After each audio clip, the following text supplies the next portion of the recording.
Having recently got into Eastern cuisine, this Christmas sees the launch of my new cookbook.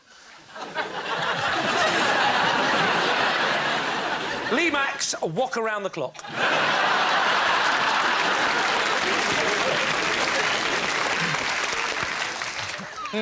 David, give us some of the recipes from Walk Around the Clock. Shall I give you my favourite ones? Give that, just your favourite 6 or 7. OK.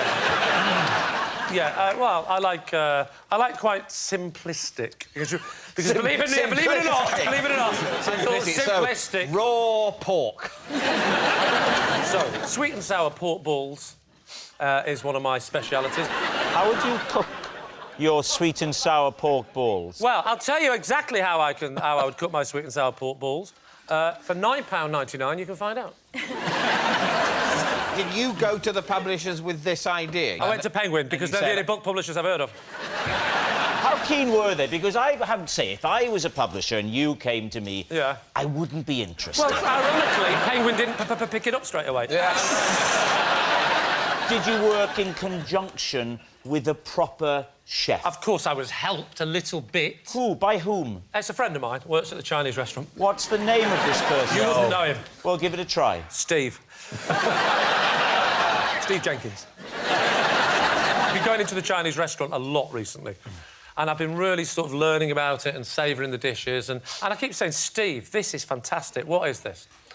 And then he says something in Chinese, which I don't understand. And then I said... Steve Jenkins is Chinese. He was adopted when he was a kid. Taken to China. But he was an English baby, yeah. This is a true story. They took Steve Jenkins. They adopted him. Even though he was a baby, he was known as Steve. Obviously not. Then he was called Baby Steve. So this Chinese couple adopt baby Steve. Stephen. He's got his full name. He's called Steve Jenkins. They don't change his name. But they couldn't change his name, could they? Continue to call him. Yeah, because he's clearly an English baby. They knew he was going to grow up looking Western. Was he the only Steve Jenkins in his school? I think we should concentrate more on my ability to cook and less on my ability to understand the basic systems of adopting children and taking them to China. What was the hardest recipe to perfect? The hardest one was to perfect was definitely the beef in oyster sauce with chilli. How would you go about cooking that? Well, first of all, I will get my wok. Yes? Very bold of you. Yeah, so I get my wok down from my wok shelf. Yeah. Put it down. Oh, wok shelf? Wok shelf, yes. How many woks do you own? About 7. 7 woks? You don't... How many woks have you got? 1. Well, that's why you haven't got a book out at Christmas, mate. Yeah. So I light the burner, like that. That's the noise. Heat the oil, put the oil down. Peanut oil, actually. Don't use olive oil, peanut oil. So put the peanut oil Sounds round... delicious. The trick with the wok is not to put the oil at the bottom of the pan. It's to dribble it round the edge. You know the way same way you do a toilet duck? Yeah. All the way around the edge and watch it slightly go down. And the publisher said, probably don't use that analogy. So, put it around the edge. Let it all sink down to the bottom like that, yeah? Give it a good spinning round. This is peanut oil, even though an increasing number of people in Britain are allergic to peanuts. Absolutely, but doesn't bother you. No, I make it very clear to those people on the front of the book. I say, if you have a peanut allergy, you are not welcome. I'll do that. Throw it in. You flash fry it. I'm there.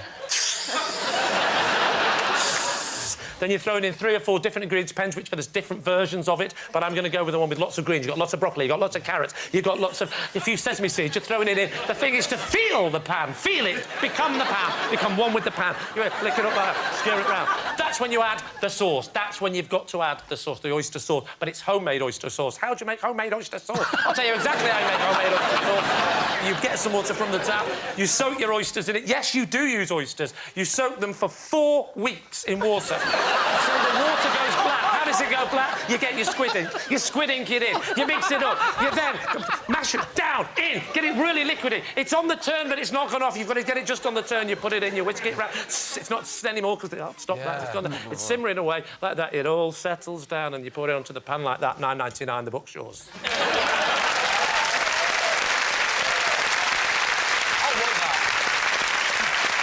David, what are you thinking? It was very entertaining, but was it... Well, I say very. Was it true? No, it wasn't true.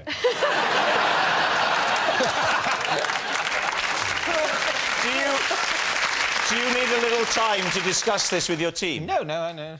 Well, firstly, it wasn't true off the card to start with, because there's no way Lee would bring out that sort of book. Why? I've met him, it's evident. But why? Secondly, You don't he know then everything went on about to me. make it less don't know plausible everything the fact about me, David. that your collaborator in this book is a man called Steve Jenkins, who was adopted as a baby in this country, taken back to China. Not for long.